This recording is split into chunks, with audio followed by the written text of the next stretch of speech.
İyi akşamlar kıymetli dostlar. Umarım iyisinizdir. Güzel bir gün, güzel bir hafta sonu geçirmişsinizdir. Bugün bir kez daha beraberiz. Hiç vakit kaybetmeden günün başlıklarına geçeceğim. Günün başlıklarında ilk olarak Arda Güler var. Arda Güler'in hemen arkasından Osimhen'le ilgili bir gelişme var. Galatasaraylıları ilgilendiriyor. Osimhen'den sonra da Fenerbahçeleri ilgilendiren bir Fred gelişmesi var.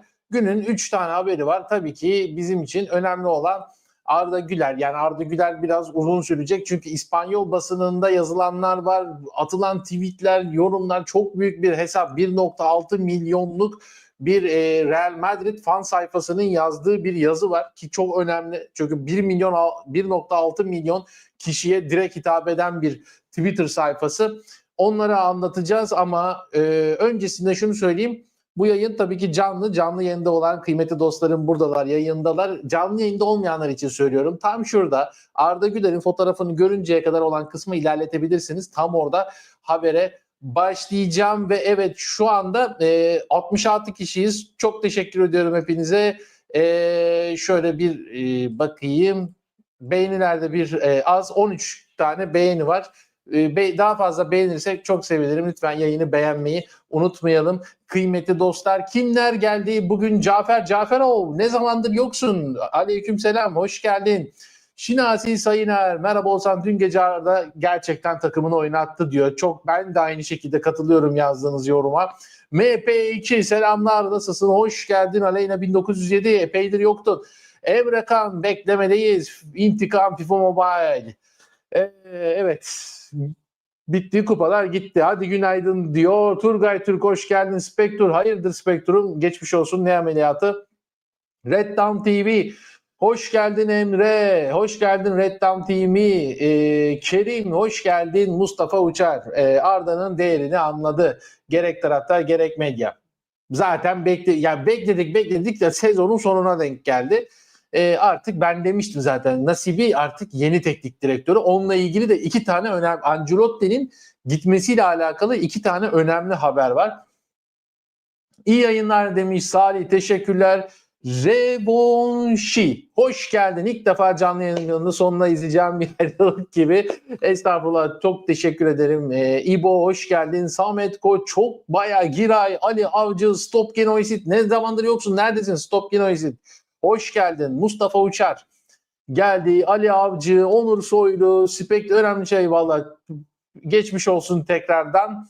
Erdinç Samut, ne mutlu seni görmek demiş. Ben de sizleri gördüğüm için çok mutluyum. Kalabalık bir pazar akşamı. Genelde pazar akşamları çok kalabalık olmayız. Benim için de şaşırtıcı oldu gerçekten. Kerim, Salih ve Samet Sevimsiz, zaten yayınımız yok. Samet Sevim hoş geldin diyoruz ve 98 kişiyiz. Yayını beğenelim kıymetli dostlar. Beğenileri basalım. 33 beğeni var. 3'te biri beğenmeyi. Serdar Tuner, Aleyna ve Serdar hoş geldiniz. Real Madrid'in gelecek kaptanı ve 10 numarası Arda olacak. Bunu Florentino Perez Noel yemeğinde söylemişti. Hep ne zaman önce? Aralık ayında. Noel yemeğinde. Erdinç Samur, kanalın büyüdüğünü anlıyoruz o zaman. Evet, vallahi büyüyoruz. Mustafa Sezer selamlar. Ali Avcı da merhaba hocam diyor. İyi yayınlar. Who man and who Allah man Adem. İyi yayınlar. Hoş geldin yayınlar kardeşim demiş. GS'ye alt atıp 2 yiyen BJK. Abi Kerem Arsenal'e gidiyor. 50 milyona haber var diyor. Peki tamam diyoruz. 105 kişi, son yayın like'ları basalım ve yayına başlayalım kıymetli dostlar. Evet. Evet, buradayım, geldim, tamam. Ufak bir teknik sıkıntı, zaten bu teknik sıkıntıdan dolayı yayına da 1 dakika geç başlamıştım. Neyse, ses değil, görüntü de yoktu. Evet, geldim, tamam. Şöyle tekrardan fotoğrafı getirelim ve evet, yayına bir kez daha şöyle bir zoomlayayım kendime. Bunları tekrar yapmak zorunda kaldık. Özür diliyorum herkesten, tamam. Yayın ardından performansı yüksek, like atalım. Stop Genois'te like atalım demiş. Yayına başlayalım. Dünkü maçta fark ettik birazcık. Arda Güler girince oyuna nasıl farklı bir Real Madrid ortaya çıkıyor. Bunu gördük. Herkes gördü bunu. Bugün görenler tabii ki Ancelotti, ekibinde zaten David Ancelotti var, oğlu. Bu zaten birkaç zamandır fark ediyordu. Ama Ancelotti bir türlü o kalıbından çıkamıyordu. Hala da çıkamıyor bence. Yani bence bir üst üste gösterdiği performansların sonunda artık ikna olmuş durumda. Ki ben olsam, tabii ki ben değilim. Sonuçta Carlo Ancelotti teknik direktör. Ama Arda'yı ilk 11 başlatmak daha mantıklı olurdu. Çünkü sıfır etki vardı yani Arda ve Modric ve Arda'nın aynı anda girmesi de bu arada çok etkili oldu. Onu da söylemek gerekiyor. Çünkü Modric de farklı bir noktada etki yarattı. O da ilk 11 başladığında çok etkili olamıyor Luka Modric. Şöyle yayın kapandıktan sonra like'ları göremiyorum tabii. Ona bir ara bakacağım. Peki Madrid'i sırtında taşıdı diyor gazeteler. Marca gazetesi ilk basında, ilk Marca en büyük olduğu için ben genelde Marca gazetesiyle başlıyorum. Ne diyor? Türk oyuncu kupa finalinde izlemesi güzel oyunundan çok daha fazlası olduğunu gösterdi. Güler karakterli bir oyuncu. Sahaya çıktığında Real Madrid'i sırtında taşıdı. Arda Modric ile birlikte oynadı ve imkansız gibi görünen bir şeyi başardı. Topu Barcelona'dan uzaklaştırdılar. Tchouaméni'nin golü içinde kullandığı korner altın değerindeydi diyor Marca gazetesi. La Razón gazetesine demiş Arda Güler'le ilgili, bu da önemli bir gazete. Arda Güler Copa del Rey finalinde Real Madrid'e yeterli olmadı. Ancelotti devre arasında Mbappe oyundan aldı ve çok geçmeden Modric ve Arda Güler'e forma şansı verdi. Getafe maçındaki pozisyonda burada bir hatalı oyundan aldı yazmışlar. Oradaki hatayı ben düzeltiyorum gazetenin. Getafe maçındaki performansında oynayan Arda Güler kalitesini ve karakterini gösterdi. Real Madrid'in öne geçtiği bölümde takımın oyununa adeta liderlik etti. Güler'in oyuna etkisi ve Ancelotti'nin hızlı hamleleri yeterli olmadı ama Türk oyuncu kritik bir anda kendini gösterdi ve uzun süre sonra Madrid'de kalıcı olmak için adımlar atmaya başladı diyor önemli iki gazete. AS gazetesi de Arda Güler'le ilgili bir şey vardı. Aşağı yukarı Marca gazetesiyle aynı şeyleri yazmıştı. AS gazetesi de, o yüzden özellikle onu alıp daha fazla uzatmak istemedim. Tabii bunun bir de ötesinde şey var.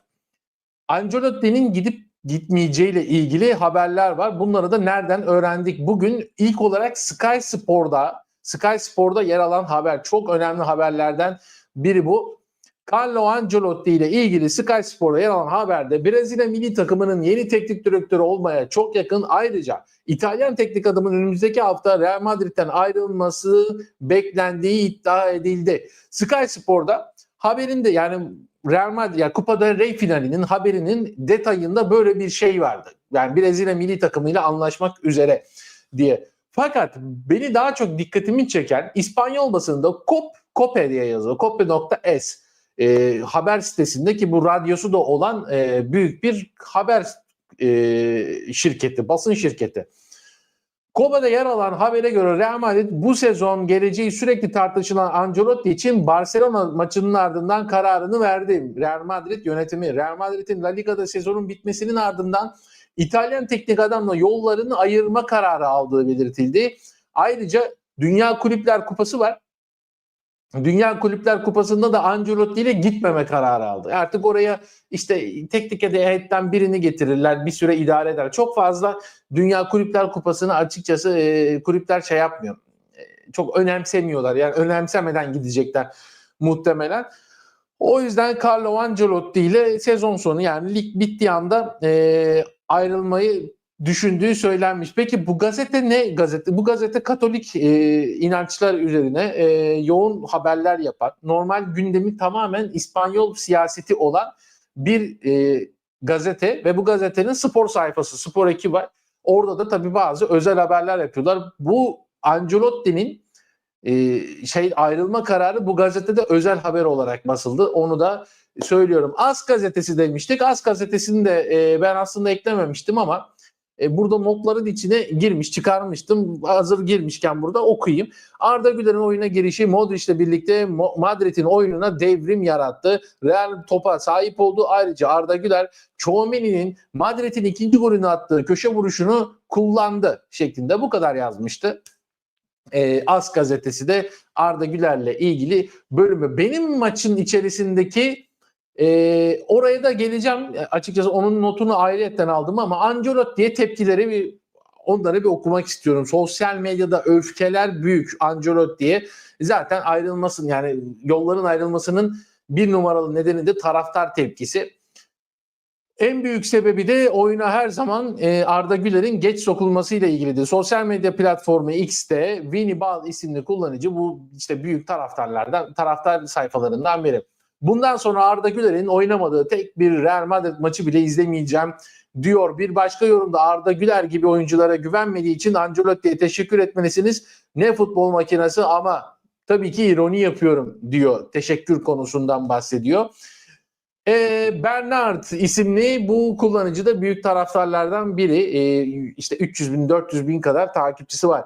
Maçın kaybedilmesini bile umurunda değil ama Güler'in böylesine karmaşık bir maçta üstelik Ancelotti'nin kötü muamelesinden sonra bile bu kadar kişilikli bir şekilde ortaya çıkması büyük oyuncu olduğu, yaşına rağmen büyük oyuncu olduğunu gösteriyor demiş. Bir başka yorum, bu yorumdan sonraki paylaşım çok önemli. Bunu okuyayım önce.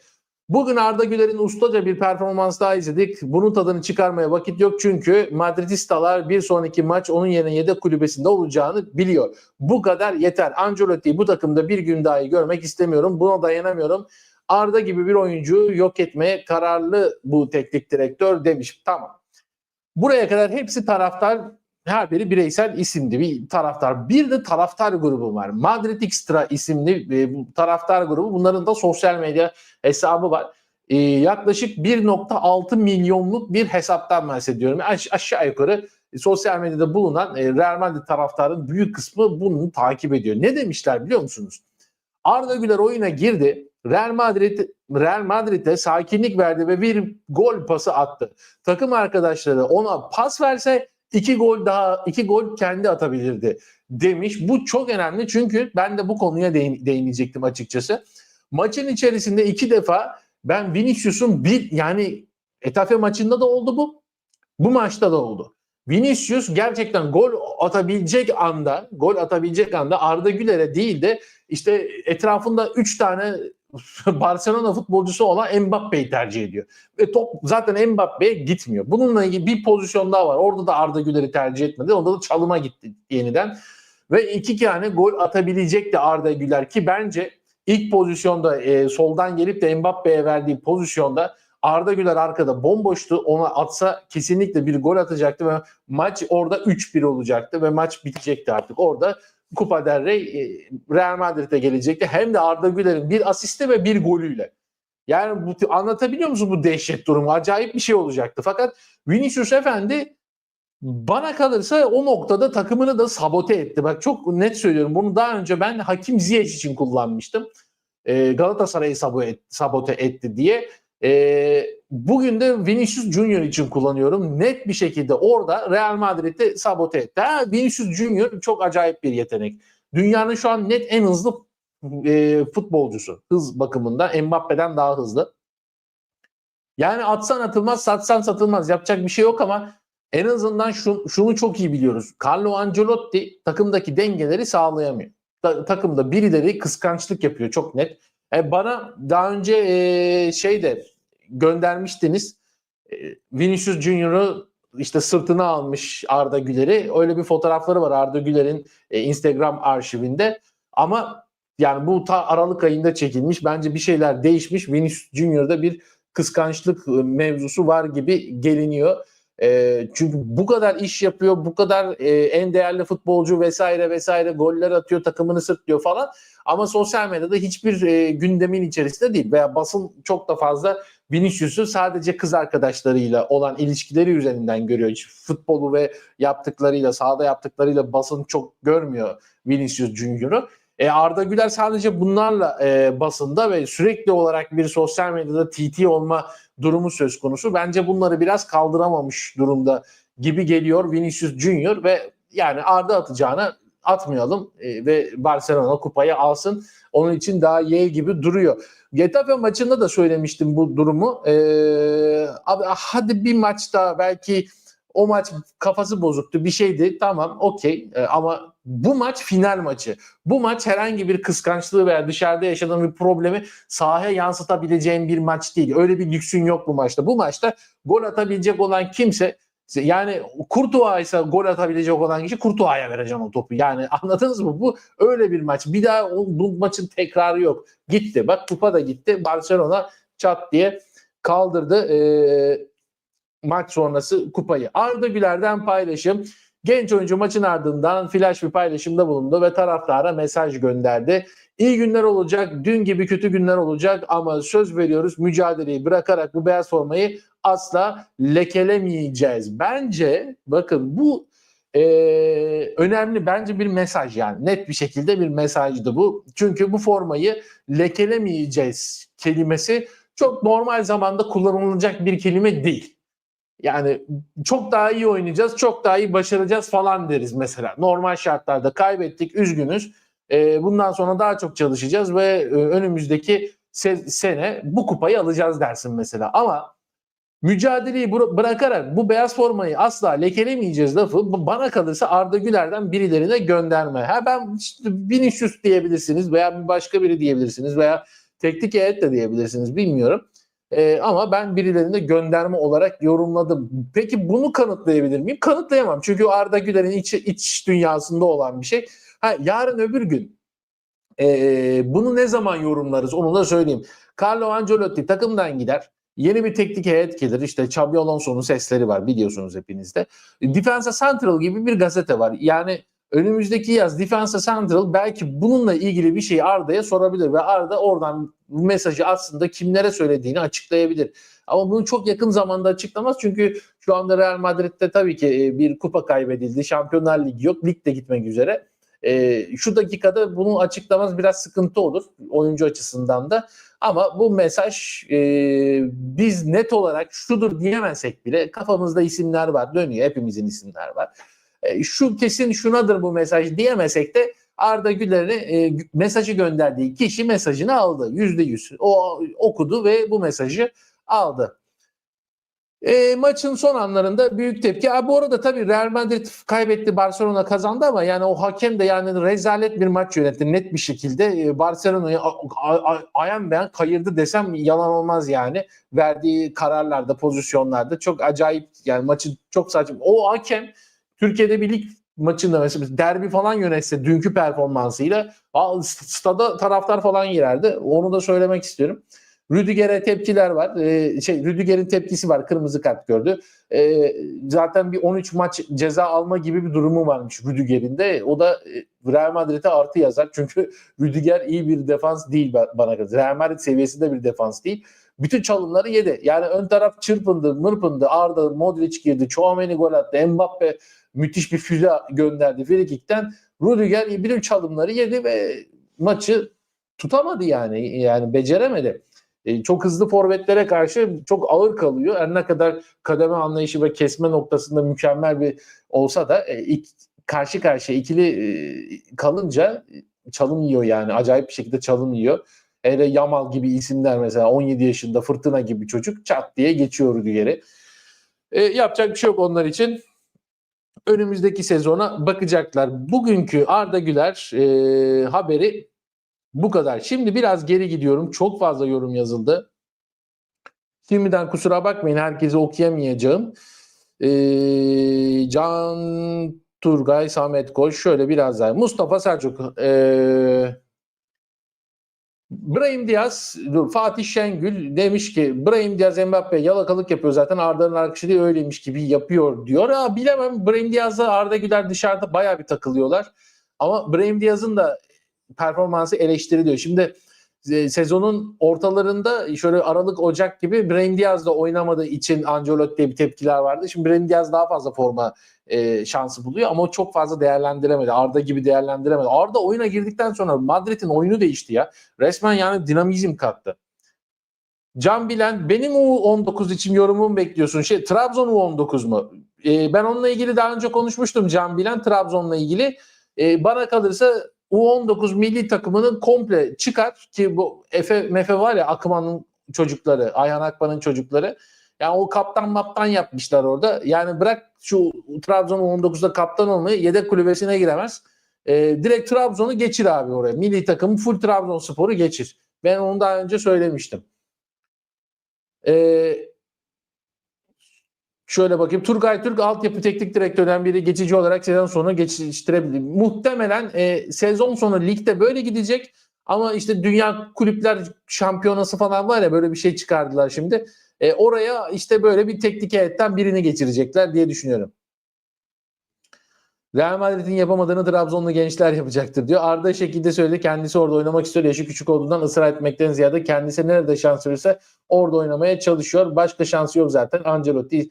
Evet, Ancelotti gene aslında onun da maçın belirli kısımlarına sağ açığa aldı dünkü maçta. Zaman zaman da ortalığı çekti. Yani maç arasında çok fazla değişken oldu orada. Oraya Valverde falan da geçti sağ açığa zaman zaman. Ama geçtiğimiz Etafe maçından sonra gelecekte oynayacağı yer orta saha demesi Ancelotti'nin de aslında bazı şeyleri gider ayak anlıyor olması. Allah kendi sevdiğini kullarını da sevdirirmiş. Ardımıza kendini tüm İspanyolları sevdirdi maşallah diyor. Carmes gider ayak Arda'yı takımda kazandırma, son maçtan Arda'ya ilk 11 başlasın. Bir tık aklımızda iyi kalabilir diyor. Evet, öyle olacak gibi. Zaten son maçlarda bana kalırsa Ancelotti Arda'yı ilk 11 ve yani anlamlı dakikalar dediğimiz dakikalar var ya, İspanyol basını mesela 85'te giren oyunculara diyor, ona çöp dakikalar verdi diyor. İspanya'da böyle bir terim var. Anlamlı dakikalar yani 50'de 60'ta falan maksimum oyuna sokar. İlk 11 başlatmadı. Yaşa takılmayalım. Evet, 17'de neler yapıyor? Şöyle buna kadar da yiyecekti, kendini yiyecek. Bir senesi daha iyiydi. Öyle yani, bir sene daha duracaktı Ancelotti. Şimdi erkenden gidiyor. Bu İspanyollar Türklerden beter mi? Sadece küfür etmiyorlar. İspanyol küfürsüz Türk değiliz diyor. Aynen. Brahim Diaz çok büyük problem. Hoca değişirse kalmalı. Eğer değişmezse kesinlikle gitmeli ama bugünden sonra Ancelotti bile Arda'yı artık ilk 11'e alır herhalde. Yani ben de aynısını düşünüyorum. Ancelotti'nin kalma ihtimali çok düşük ama kalsa bile Arda Güler'e daha fazla şans vereceğini düşünüyorum açıkçası ben. Bu arada 397 kişiyiz ama 135 beğeni var. Lütfen yayını beğenmeyi unutmayalım kıymetli dostlar. Yayını böyle tık tık tık beğenelim hemen. Vini'de at gözlüğü var. Vini'de bence kör gözlüğü var. Vini sadece böyle ufacık delikler var. Oradan kaleyi görüyor. Yani hiç mi ya bir yapamazsın ya, bir oyun planının içine dahil olmazsın ya. Bu kadar bencilce bir tamam da gerçekten çok büyük yetenek. Gerçekten Vinicius Junior şu anda en iyi futbolcu. Kariyeri devam eden, ama yani bu kadar da bir takım oyununun dışına çıkılmaz yani.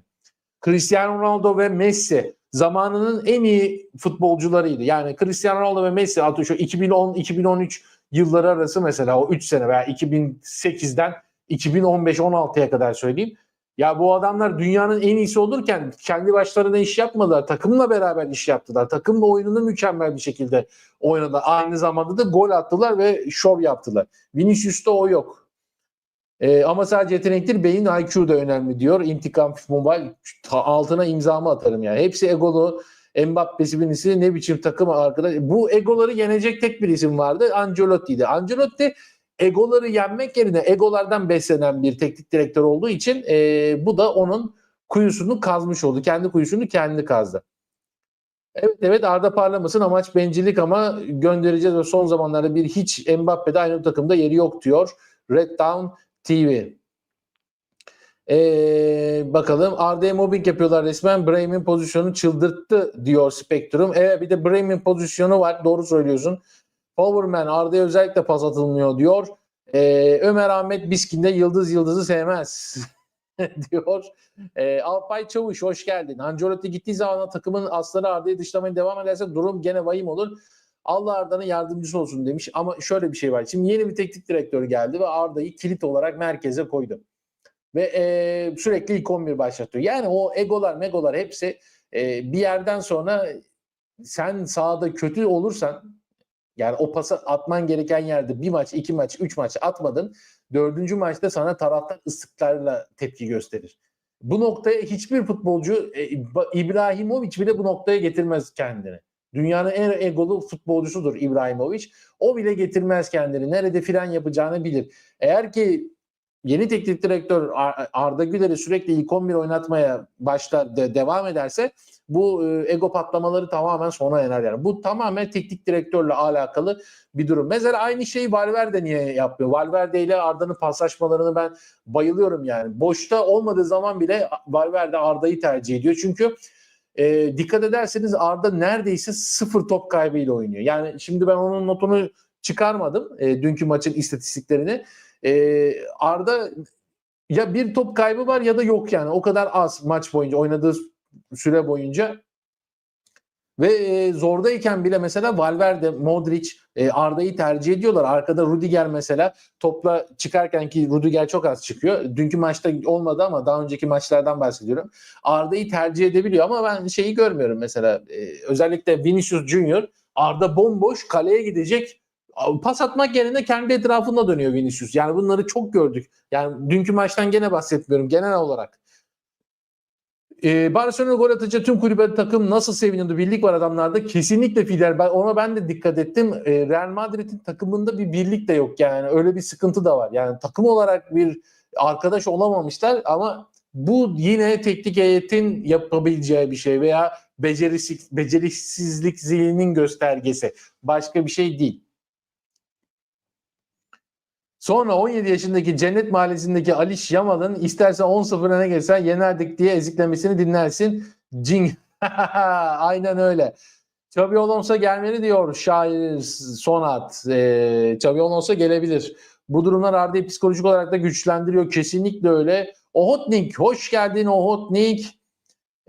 Şöyle bakalım Fider. Enderik'ten de olmaz. O çöp Arda'nın kaş asistini yedi diyor. Kerim, bana gündem dışı bir soru sorabilirsin. Modric'i gördüğünüz Arda'yla Türkçe konuşuyor. Aynen gördük. Enderik'ten de olmaz. Enderik bence olur. Enderik de Arda Güler'le aynı kaderi paylaşıyor. Ancelotti'nin gazabına uğradılar. Enderik gibi bir futbolcuyu kullanamadılar. Yani o da Brezilya'nın geleceğinin en parlak futbolcusu. Enderik de çok genç. Gerçekten şutları çok çok sağlam bir. Zaten forvet yani. Adamın çalım atmaya gerek yok. Bitiricilik mükemmel ama çalıştırmak yerine Enderik'i, yani bana kalırsa ben olsam mesela Real Madrid'in başında net bir şekilde Rodrigo ile yolları ayırırım. Vinicius Junior'ı sağ tarafta da oynadı zamanında ve fark etmez. Mbappe de olabilir. Mbappe sağ, Vinicius sola. Ortada Enderik'i geliştiririm, oynata yani onu geliştiririm. Geleceğin Benzema'sı olacak o. Eskisi tabiriyle. Arkada Arda Güler gibi bir gencim var. Gerçi canavar gibi işte Valverde'm var. Bilmem ne Tchouaméni'm var ya. Canavar gibi takım. Ama yok, illaki Mbappe, Rodrigo, Vinicius aynı anda oynayacak. Bellingham aynı anda oynayacaklar. Ne oldu? Aynı anda bak, bütün şeylerini aynı anda ortaya atınca olmuyormuş. Çok merak ediyorum cevabını. Evet Kerim, sor. Dünkü maçta kaleci Courtois çok hatalı goller yedi. Evet, iyi şutlar da kurtardı ama Courtois da gerçekten. Lunin'le gittiler oraya kadar Copa del Rey'de. Son maçta Courtois'ı seçti. Evet öyle Ömer Ahmet Miskin. Bence oynayamaz. Zidane Kroos karışımı bir şey Arda demiş. Valla onlar fizikli futbolculardı. Arda biraz daha Modric'in Zidane'la karışmışı gibi düşünüyorum ben.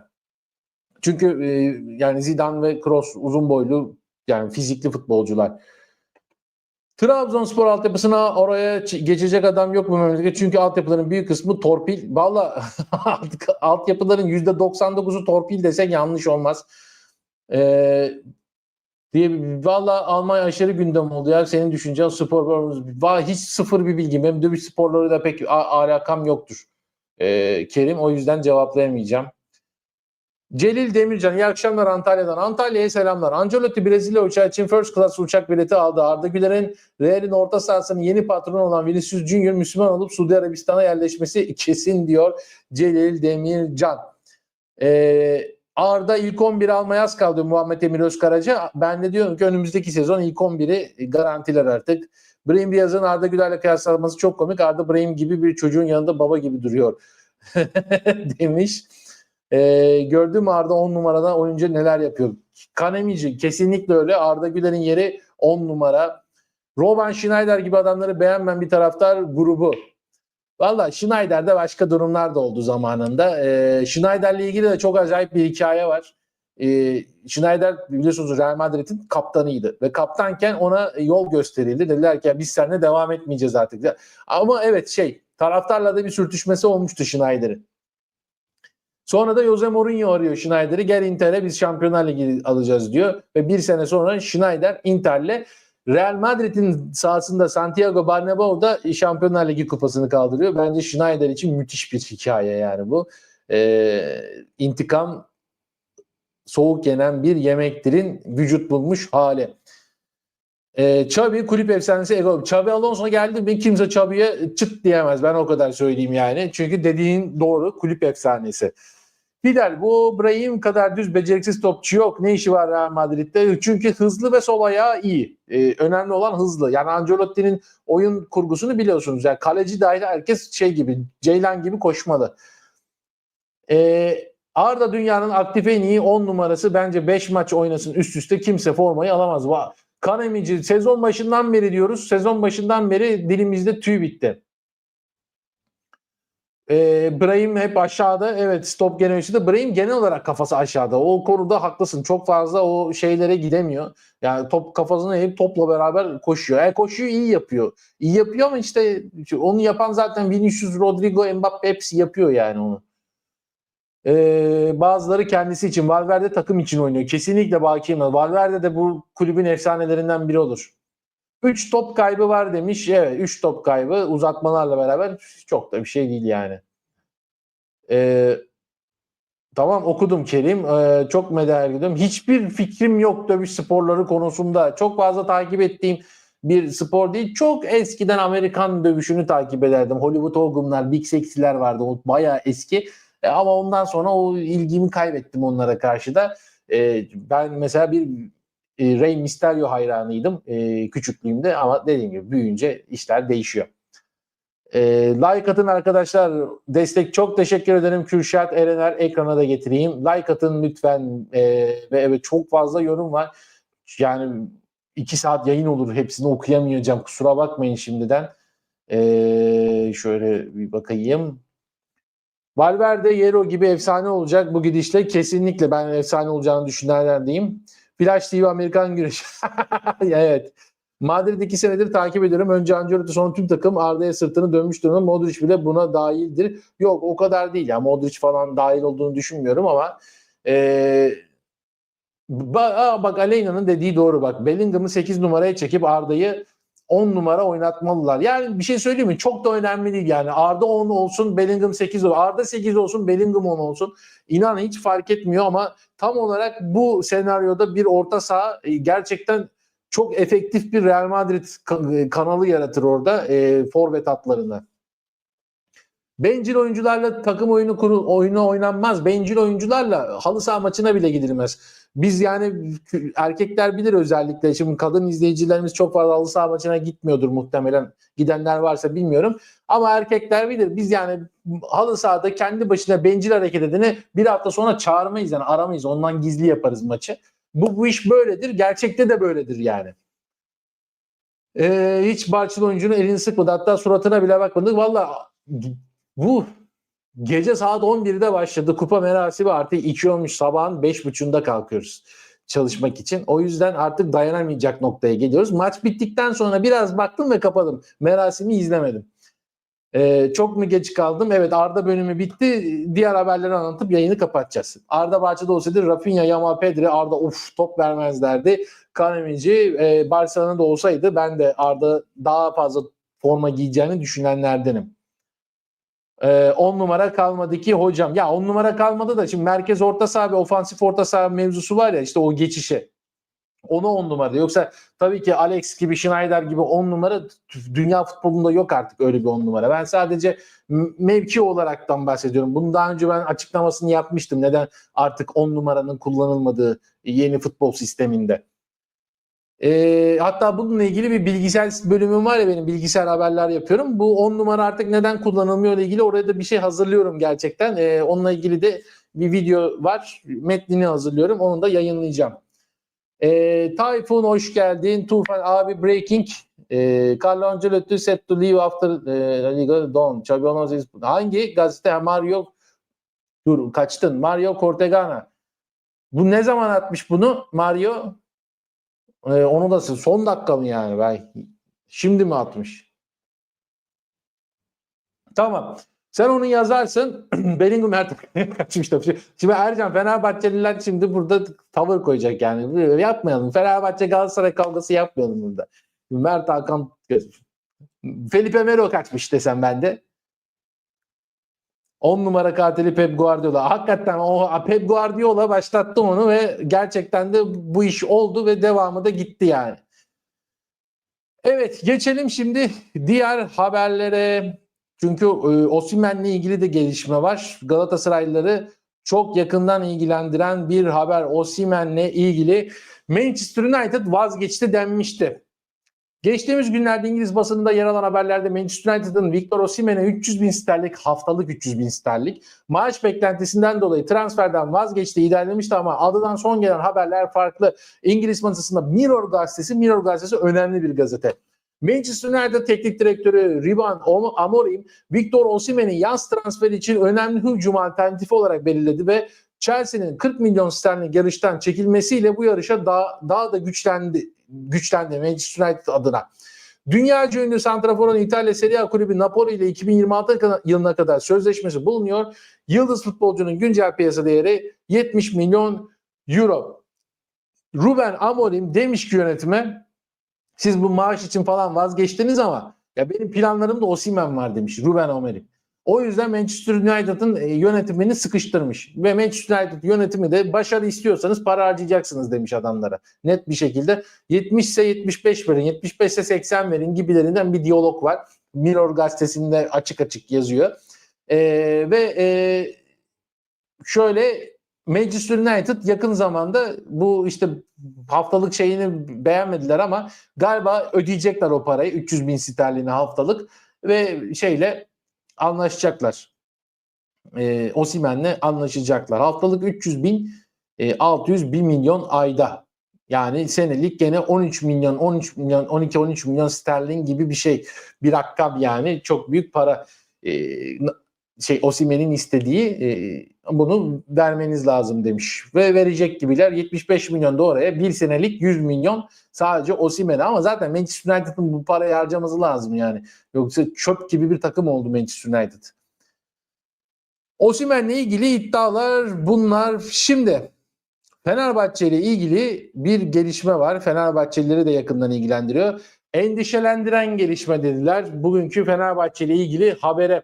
Teknik direktör Mourinho'nun vazgeçilmezlerinden biri olan Fred hakkında flash bir transfer iddiası. Brezilya basınından TV Foco'nun haberine göre Internacional Fenerbahçe'nin tecrübeli orta saha oyuncusu Fred'i transfer etmek istiyor. Kırmızı beyazlı kulüp piyasa değeri 12 milyon euro olan, yıllık maaşı da 3,5 milyon euro olan Fred'i Fenerbahçe'den almasının kolay olmayacağı ve büyük bir mali çaba sarf etmesi gerektiğini, ancak transferin imkansız olmadığı belirtilmiş. 32 yaşındaki orta saha oyuncusu geçtiğimiz günlerde Case TV, bir YouTube kanalı, bu Brezilya yayını yapıyor. Case TV'ye şunu demişti. Çok uzun bir açıklama, kısa geçiyorum. Brezilya'ya dönmek istiyorum ve döndüğümde ilk tercihim altyapısına yetiştiğim internasyonal takımı olacak diyor ve bu arada ama çocukluğumda Atletico Mineiro taraftarıydım ama bir teklif gelirse düşüneceğim ama internasyonal birinci tercihim diyor Fred ve daha bir hafta önce Brezilya'ya dönmek istediğini söylemiş. Bu arada çıkan kıymetli dostlarım var. Like atın lütfen, beğenerek çıkın yayını, çok sevinirim beğenerek çıkarsanız. Şimdiden hepinizin eline sağlık.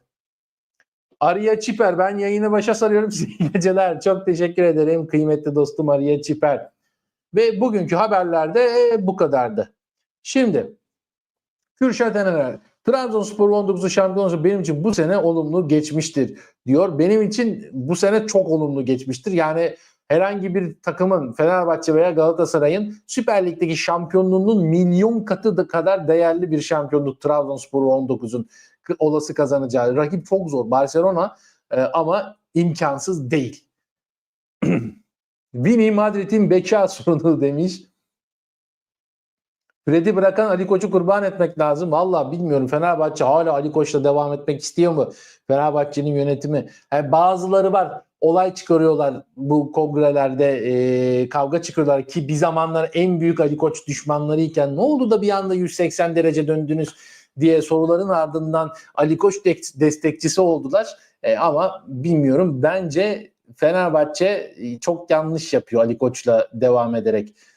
Olmuyor yani. Bak mesela Acun Ilıcalı'yı getirdiler. Acun Ilıcalı bir kulüp satın aldı. Kulüp satın alındığı dönemden çok daha kötü durumda.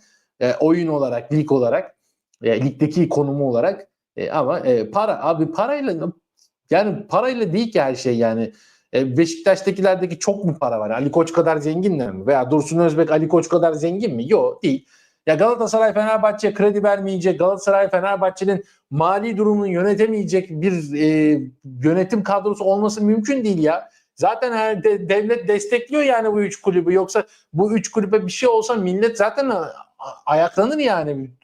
Türkiye'deki insanların, yani milyonlarca insanın tek zevki zaten bir futbol kaldı. Kuata 2 iyi yayınlar, hoş geldin. Fenerbahçeliler Galatasaraylılar kadar Ali Koç'u sevmiyor. Bu bir bence de ya, Galatasaraylılar tabii ki, hangi Galatasaraylı'ya sorsam Ali Koç kalsın diyor. Net, bak, net bir şekilde.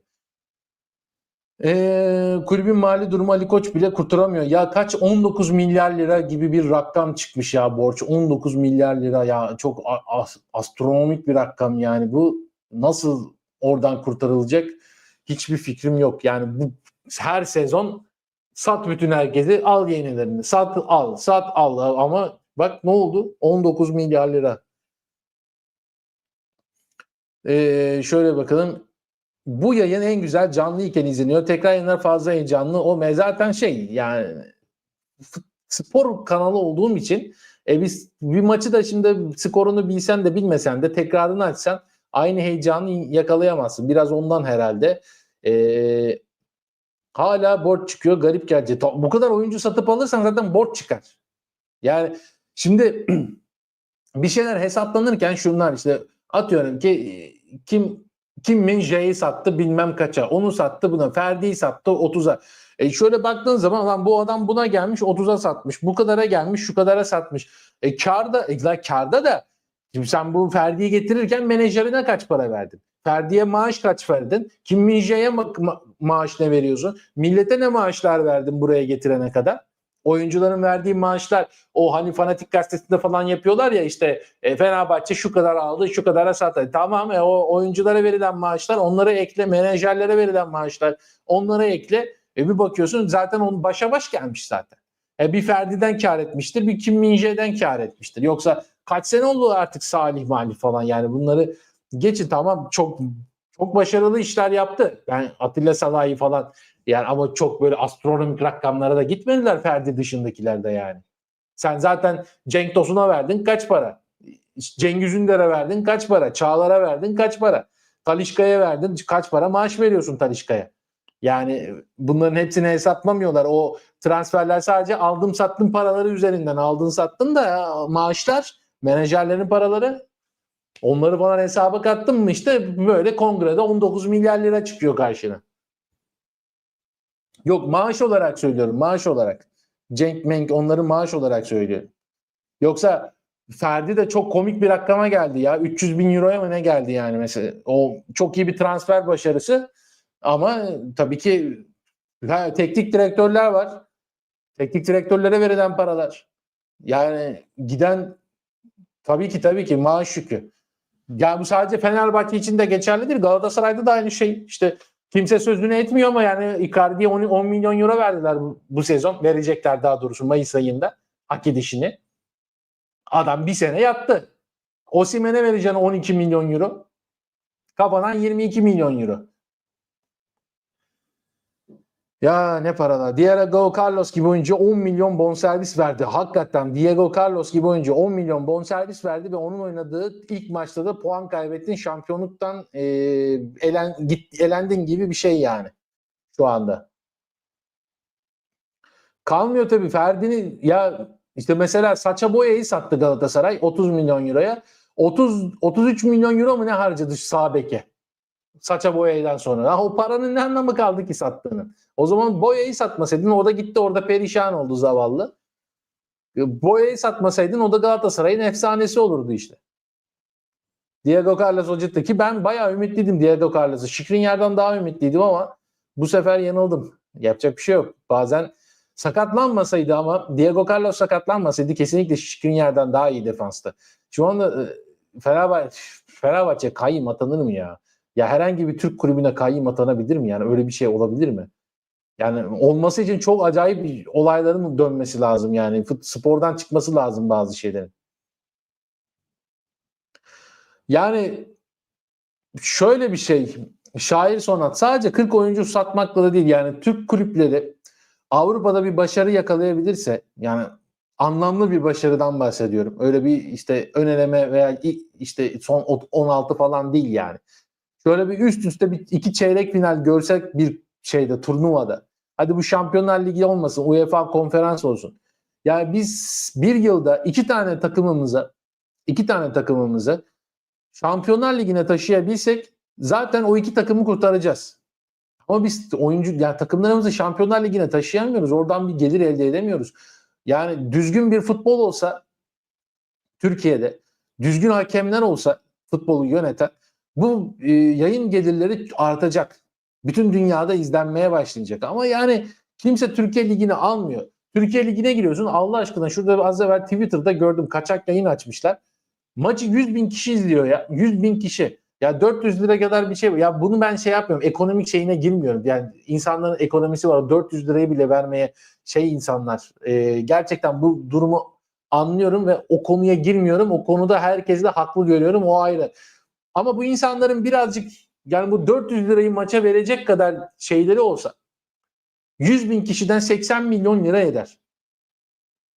Bu para. 60 bin kişi, 100 bin kişi işte kaç para ederse. Çok büyük paralar ediyor. Yani demek istediğim takımın gelişmesi, önce futbolun gelişmesi, sonra o yayın gelirlerinin gelişmesi. Şampiyonlar Ligi'ne en az 2 takımla katılmak. Alttaki takımların UEFA'da başarı sağlaması. En azından bir çeyrek finaller görmesi. Şu ülke puanı ay 10. olabilecek miyiz yoksa düşecek miyiz? Kargaşası değil de şöyle bir 7'lere 8'lere sabitlenebilsek. Bak ciddi söylüyorum ne bu borçlar kalır takımlarda ne başka bir şey. Yani takımlar full kar eder. Bu sefer herkes başkan olmak için böyle 20 tane aday çıkar kongrelerde. Ben başkan olacağım, ben başkan olacağım diye. Ama işte olmuyor. Bunun için başka şeyler. Çok daha büyük bir futbolda devrim lazım yani Türkiye'de. Biz onun yerine futbolu kavga olarak yaşayalım. İki takım olsun işte Galatasaray, Fenerbahçe. Yani bu sezon öyle. Yoksa seneye de Beşiktaş, Fener olur belki. Onlar aralarında kavga etsinler falan böyle yürürsün gitsin. Kesinlikle Mourinho ile devam istikrar Salih. Yani %100 hatta bunu ben ekrana getireyim ki bütün Fenerbahçeli arkadaşlar da görsünler. Abi gerçekten bak başarı bu ya. Bak Mourinho ile devam ve istikrar. Ya 3 tane 5 tane oyuncu al yeter. Gerçekten yeter yani. Fener'in fazla bir şeye ihtiyacı yok ya. Fıstık gibi top oynuyorlar. Ya her maçı kazanacak diye de bir şey yok. Ama işte bu sezonda Galatasaray'da Osimhen gibi bir adam geldi. Sezon başında Ali Koç'a teklif etmişler. Yani gerçekten o açıklamayı nasıl yapmaya yüz buldu Ali Koç? Hani ben Ceko var, En-Nesyri var kimi oynatacağım dedi ya. Osimhen'i oynatacaksın tabii. Bu Ali Koç mu demişti, Acun mu demişti onu açıklamayı. Ya gerçekten böyle bir açıklama yaptılar ya inanamıyorum ya. Ve Osimhen tek başına şampiyonluğu getiriyor işte. Son 2025 yılında atılan 27 golün 14 tanesi Osimhen'in imzası var. Bu kadar basit. Çok doğru Red Baron. Bu konuda bunu da ekrana getireyim. Gerçekten net problem bu zaten. Bunların bir elde toplanamıyor olması ve hangi birine para yetişti. Ben hesaplamıştım bunu. Ya bütün spor müsabakalarını falan izlemek istiyorsan yok Espor'da Todo'ydu bilmem nesiydi. Bu sene 1000 liraya düştü. Çünkü neyi aldılar? Bir şeyi aldılar. Tot bir tane daha aldı galiba. Bu sene miydi? Geçen sene miydi? Neyse işte ya şu anda 1200 lira civarında bir para ödemen lazım her ay. Yoksa izleyemezsin bütün sporumu. Ben hepsini izleyeceğim dersen 1200 lira falan. Benim ne yapayım işim bu abi. Ben hepsini izlemek zorundayım. İspanya'yı da İtalya'yı da yok Kupa del Rey'i alıyorlar TV buya. Ya abi gerçekten 2-3 tane kendiniz verilin diğerleri kapansın insanlara da yazık günah yani. O bir istiyorlar 1 yıllık sen 2 tane maç izleyeceksin 1 yıllık bilmem ne taahhüt diyorlar yani. İlan 2 maç izleyeceğim sen de alt üstü. Allah Allah ya. Şu Decimat Mesimat vardı 2 tane hazırlık maçı izleyeceğiz diye yazın 1 yıllık sözleşme falan imzalatıyorlardı yani iğrenç bir şey ya. Tot 1200 TL ama senelik ama ya ben TOT kullanıyorum zaten ya gerçekten yani TOT Süper Lig'i kullanmıyorum. Süper Lig'i başka türlü izliyoruz. Abimde falan var Bein Spor. Oradan izliyorum açıkçası. TOT'ta ben açıyorum yani Bein'in bütün maçları var. Yani düşünebiliyor musunuz? Ben işte aylık 82 liraya falan geliyor şu anda. Yenilenecek o da 120 falan olacak. Gene böyle komik bir rakam. Ya Avrupa'nın en kötü ligi 450 lira. Premier Lig 80 lira yani komik bir şey. Gerçekten ve yanında Formula izliyorsun. İzliyorsun. Almanya Ligi'ni izliyorsun yani acayip şey. Senelik o. 1200 senelik Ercan. Aylık değil. Onu da bölüyorlar. Taksit yapıyorsun. Öyle aylıkmış gibi ödüyorsun onu. O yüzden ben TOD'u tercih ediyorum. Reklam olabilir buradan ama reklam da olsun yani. Hakkını verene ben reklamını da yaparım. Gerçekten hakkını veriyorlar. Yok izliyorum her maçı ayrı platformda. İşte o yasak abi. Ben bunu söyleyemem de yani. Yayında da söyleyemem. Yoksa ben dava yerim. O Serkan'ın yazdığını söylersem. Çok net bir şekilde dava yerim. Çünkü ben burada yayına 2009 kişi gelmiş yayına. 2009 kişi onun reklamını yapmış olurum. Ama TOT yasal ve işini çok düzgün yapan bir şirket. Evet hepinize teşekkür ederim. 52 dakika olmuş. Bayağı bir oldu. Bir başta da bir kesinti var. Sonradan izleyenler için. Onu da ben ayarlayacağım. Bir şekilde keseceğim orayı. Peki görüşürüz. Hepinize çok teşekkür ediyorum. Kendinize iyi bakın. İyi ki varsınız. Beni izlediniz, dinlediniz. Gözünüze, kulağınıza sağlık. Bir sonraki yayında burada olun lütfen. 332 kişiyiz. Like'ları basıp öyle yayını kapatalım. Herkese iyi akşamlar.